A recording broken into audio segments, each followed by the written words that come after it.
Now, Ini Dima-Okojie is a Nigerian actress and entrepreneur from Edo State. She resigned her job in investment banking to start her career in film and television. She stars in big roles like Namaste, Sylvia, Blood Sisters, and now Boro. There is no doubt Ini Dima-Okojie is set to be one of Africa's biggest entertainment experts in film. She has been very open about her journey with fibroids. In 2017, she was diagnosed with fibroids. Fast forward to March 2020 when she had a bulge on her lower belly, which began getting bigger. She had the fibroids removed successfully. However, now in 2024, Ini revealed that the fibroids are back. Here in our Lagos studio today is the star herself, Ini Dima-Okojie, to inform and educate us on this. Welcome to Arise 360, Ini. It's a pleasure to have you here. We're so happy to have you here because I'm all for just openness. And I think it's so courageous, Ini. Talk to me about that, like putting in others, because some of us will be like, like how can you Talk share? to me about that. I mean, so first of all, it's important to say that, you know, fibroids are a significant health concern that affects countless of women, especially Black women. And the understanding or even any awareness for it is so limited, right? So there are three reasons why I decided to tell my story. First one is, prior to 2017, when I found out that I had fibroids, I had no clue what fibroids was. I'd never heard of it before. And, you know, I started researching, of course, and I found out that about 70 to 80% of Black women have fibroids. Isn't that funny? It is crazy. That means that this is a condition that can be very traumatic, and it affects 8 in 10 women. That's literally almost everybody. Moving around with fibroids. And I didn't even know what it was. Okay, so I'm like, that's not right. And then, you know, I had fibroids from 2017 all the way to 2020 when I eventually had the myomectomy. But then I felt so alone. Like, I felt so alone. I remember it was a male doctor that consulted, like basically reviewed my scan. And I've never been more confused after leaving like the hospital. So I remember, you know, telling me about the fibroids. At that time, I was already having symptoms, right? And I was like, okay, like what caused this? You know, he's like, oh, we don't know. Like, okay, what can I do to manage it? We don't know. What can I do about it? Or, you know, just wait and see if it's not really disturbing you, and, you know, maybe go and start having babies. And it was funny to him, but that really triggered me. I mean, this is me in my mid-20s. I am single to stupor. I have a life to live. I have ambition. The last thing I was thinking about is babies, you know? So that might have been funny to him, but that was very triggering for me. I remember leaving that place literally crying my way back home. And it was just such a lonely road. There was no one to talk about it. You know, when you go online, it's just, it just feels like speculation. There's no story you can hang on to even feel seen. People were very insensitive. I remember that I work out a lot. I've always tried to be in the gym. So, like, my upper belly was, like, flat. But then there was, like, a little bulge, you know, my lower belly. And I remember sometimes I would post stuff and then people would be like, congratulations, are you pregnant? I'm like, I wasn't even engaged at the time. You guys don't even publicly know who my man is. What are you congratulating me on? People can be so insensitive, right? So I just felt so alone during that period. And then, you know, the third thing was, you know, let's talk about stigma. Just, like, you just said it, there's this whole hush-hush thing about fibroids. There's little to no awareness. How would people even be sensitive when they have no clue? They have no clue. You can literally look 9 months pregnant and, you know, someone is telling you, oh my God, congratulations, but they don't realize that you have fibroids. If there was more awareness, if people knew that, you know, this condition existed and such symptoms existed, people would be a little kind, and that alone will go a long way. And trust me, like, even now that I've come out with my story, guys, I'm not joking, I've had thousands of DMs, thousands of emails, and just people, for some, they're just it's just someone to talk to, and they're telling me things like, oh, their ex broke up with them because they found out they had fibroids. Countless of cases like that. You know, a friend of mine was reading a tweet to me the other day. I think they were discussing, you know, after coming out my story, they were just discussing fibroids and endometriosis, PCOS, and all of those women's health issues. And, you know, a guy tweeted something, he was like, guys, you need to be, and I'm imagining this is the tone, guys, you really need to really check your woman before you get married, because it seems like there's all sorts out there. Can you imagine? So like, just the stigma of it, you know, people feeling like they have to hide. There was this other story of this lady, found out she had fibroids, she had serious symptoms, and she went to have a myomectomy. She didn't tell a soul. She didn't tell her family, she was ashamed. There's nothing, why should we feel ashamed? What did we do? It's not my fault that we're genetically predisposed to this condition that no one has really bothered to really do enough research on, you know, so there's no shame. So the first time, 2020, I came, you know, I posted about it, yeah, I spoke about it. And where's Mr. Pookie? Sorry? Mr. Pookie, you're with me, Teddy. Oh, you remember? That is so cute that you remember. I still have him, yeah. No, I do. you have Mr. Pookie till now? I cannot believe that. I cannot believe that. Because I feel like that was a major companion for you at the time. Yes. I remember him. Oh, that's so cute that you actually remember that. Yes, I still have Mr. Pookie. So then, I mean, I debated and debated telling whether I should come out with the story.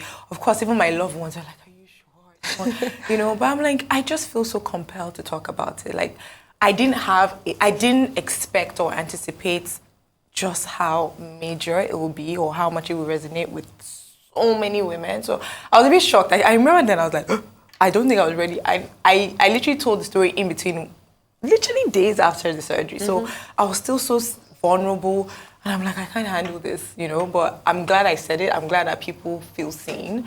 And, you know, fast forward to this year, finding out that the fibroids are back. I was heartbroken. I'm not even going to front. Because, I mean, they will tell you there's a chance it will go back, but I just thought it was like one in a, you know.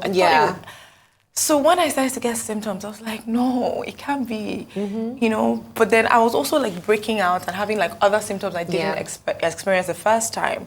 So I was like, oh, maybe it's just hormonal imbalance, you know. I was just chalking it up to every other thing, which that could be a situation as well. But like, I was eventually forced to check because I was having several symptoms. I was really breaking out. You know, when you start having like the physical ones that people can actually see, it's like, okay, and I'm an actress, I'm on TV, you know.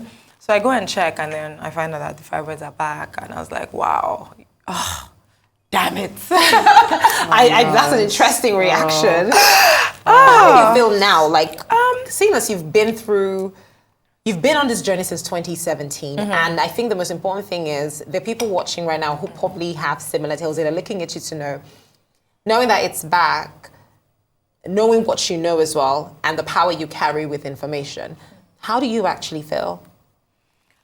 It's so funny because I actually feel empowered. Like, I feel, you know, when you wake up and then you just have such, like, there's so much passion to see this. I don't know exactly what the end road is, but I'm going to see this through to a point where a lot of women feel supported, to a point where, like, everyone is going to know that fibroid is a thing that is affecting black women at their prime. It's not okay that we don't know enough about it. It's not okay that there is no remedy. It's not okay that people have to be thinking about having myomectomies or hysterectomy. A hysterectomy is the only permanent solution. Wow. Hysterectomy, for whoever doesn't know, is taking out the uterus. So you're telling me, and 8 in 10 women at their prime that they should take out their uterus and they cannot have kids. That is just blasphemy. I love how you put that. So Ini, like with me, I felt very inclined to you because I personally, I don't have fibroids, but I have excessive pain. And I had to go and check as well. What is this? What is this? They just say it's early contractions, like you are preparing for childbirth. And in my mind, I'm like, are you sure it's not fibroids? I was like, please, can you diagnose me with something? But even when I started work at Arise, I had to call Director of News, Mr. Yemi. I said, Mr. Yemi, you will not see me for 3 days. Just get ready. Because once it comes, it is, you cannot move. But I want to know, how is that pain? Is the symptoms, obviously you said breakouts and all of that. And then you got the bulge in your tummy. What is the first thing that you will notice? Is it the excessive pain, or what are the differences in the symptoms, like with endometriosis? I have a friend that has that as well, and it is constant. It's not like period cramps that comes 5 days or a time in a month. How can you please explain? We really need to know more about this. So there's a bunch of stuff. There's endometriosis, there's PCOS, there's a bunch of stuff. There's a whole range. There's a whole range. But even fibroids, which is the experience I've had, these symptoms vary from woman to woman. So but in most cases, the first thing you probably would notice is the heavy flow. Okay. It's, when I say heavy, not excessive flow that destroys quality of life, literally. So that was the first thing I noticed. And then what happens is I was anemic because the amount of blood I would lose in those 5 days I was on my period was crazy. So I was constantly having to take iron. And then when I know my period is coming, I would like triple dose on the iron, to help. So I was anemic because of the heavy flow. Like, it literally is like imagine opening up a tap in your body. That's what it feels like, for those times when you're on your periods. For some people, their periods are even like inconsistent. But for me, like I said, the symptoms vary. But for me, what I experienced was the heavy flow, which caused me to be anemic. I didn't have pain. You didn't? I didn't have pain. I still don't have pain. And I thank God for that. Yes. I didn't have pain. Like, usually even with my period. So I don't know if it mimics or maybe exaggerates what you have when you have cramps. Okay. So for me, I never get period cramps. So I didn't experience pain. But it was, the reason I took it out, because most of the time they'll tell you if it's not bothering you, don't disturb it. If you hear that a lot. But then it became life-threatening because even if I wasn't feeling physical pain, so my lower abdomen was hard as a rock, literally like this table. Whoa. Yeah, but then the fibers was going, at some point, like 2019, towards the end of 2019, it started growing exponentially, like, and then it was causing like issues inside, like pressing on stuff, moving stuff to the side. But could you feel it? I couldn't feel it. But when I would go, I could tell how big it was, because like I said, like, so maybe there was just this little portion that was hard, then the entire portion became hard, then, my tummy was turning to rock, literally. It's funny now, but like, it wasn't funny. And then by the time you go for a scan, and my doctor's like, okay, it's gotten to a point where we need to take out the fibroids. Yeah. I'm so grateful, first of all, to you for sharing this, because what you don't know, what you know, you can no longer fear. Let me put it that way. When you know something, it gives you some level of power over it to say to yourself, because what I'm even understanding is fibroids is not something that's in your mid-20s, in your early 20s. Imagine a 23-year-old dealing with fibroids. Yeah. You understand? At what point? Imagine a girl in university, and she just doesn't understand why her stomach. You see a lot of young, they don't have a clue. So speaking of that diagnosis you did in 2017, what pushed you to finding out? What pushed me to finding out? So it was the heavy flow. Okay. Because I used to, I had the lightest flow. I had the easiest, like, monthly period. Easiest. And then it just started to change, and I'm like, what is going on? So it was the heavy, and then I told my sister one day, I'm like, yo, there's something going on here. And she's like, oh no, check for fibroids. So she knew about it. And that's how, Okay, so quick one. Sorry to cut you short, Kachi. Obviously, congratulations. You got married in May 2022. Yeah. It's a beautiful story, by the way. Now I'm like, listen, I am going to post everything I like on Instagram, because you never know.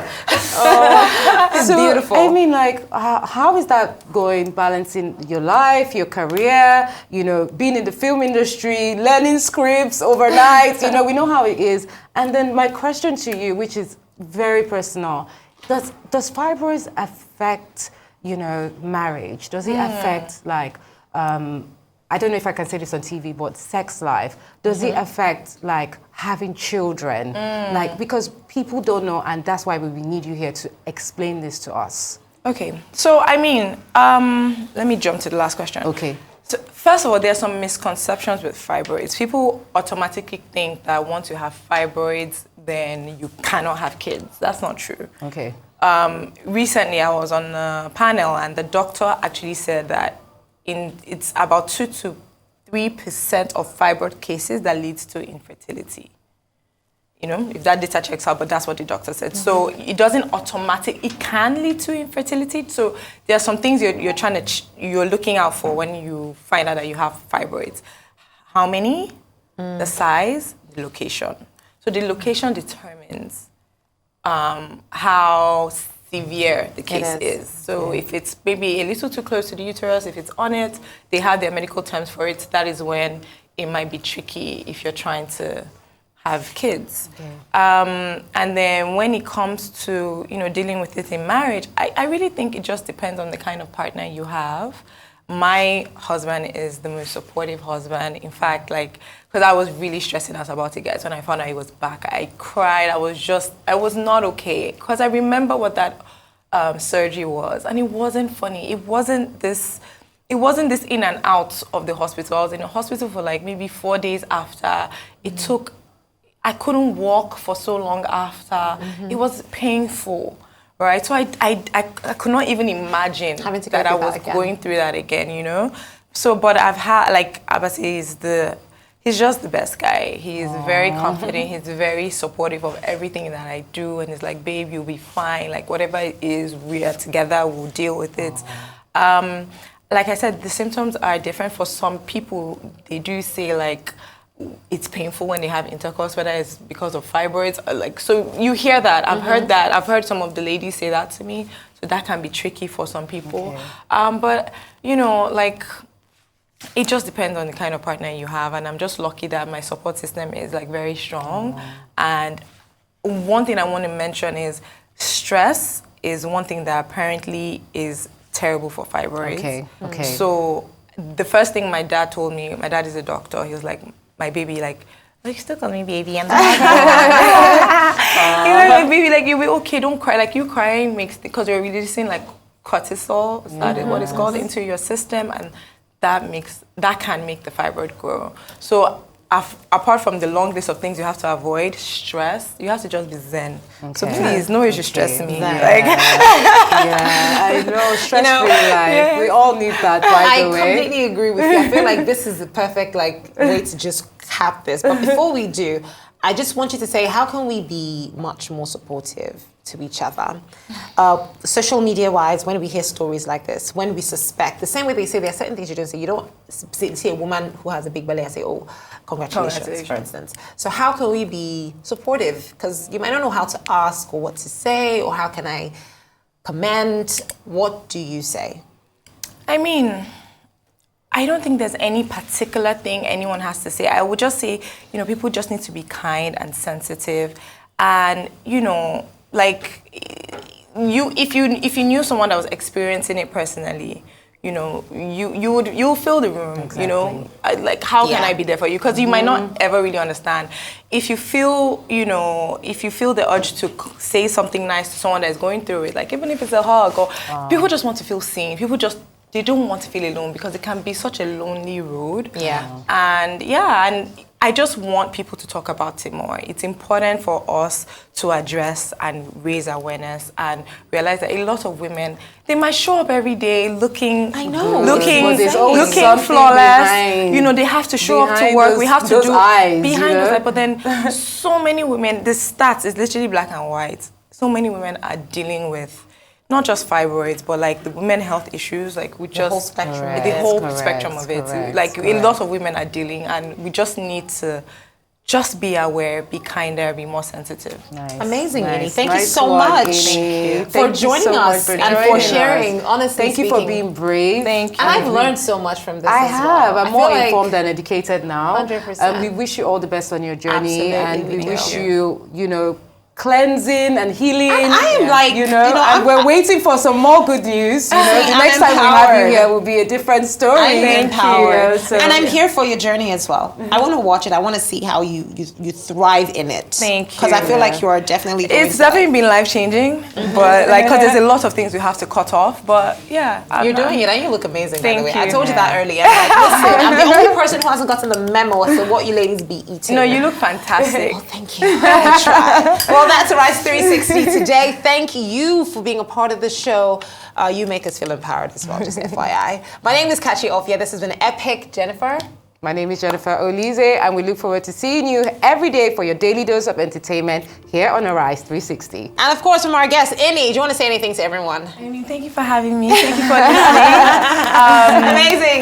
Goodbye. Thank you for watching.